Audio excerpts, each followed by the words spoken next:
Hello প্রিয় everyone, মিথ্যে অভিনয় একদিন সামনে আসবে।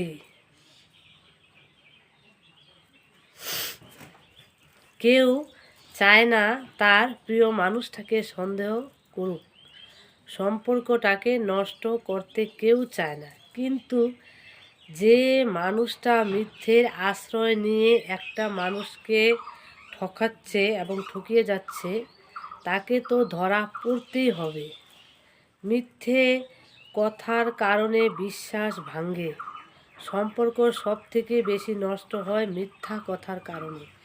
যদি ভালোর জন্য মিথ্যা কথা বলা হয় তবে সময় সুযোগ বুঝে সত্যিটা জানিয়ে দেওয়া উচিত, নয়তো সেখানেই ভুল বোঝাবুঝি তৈরি হবে।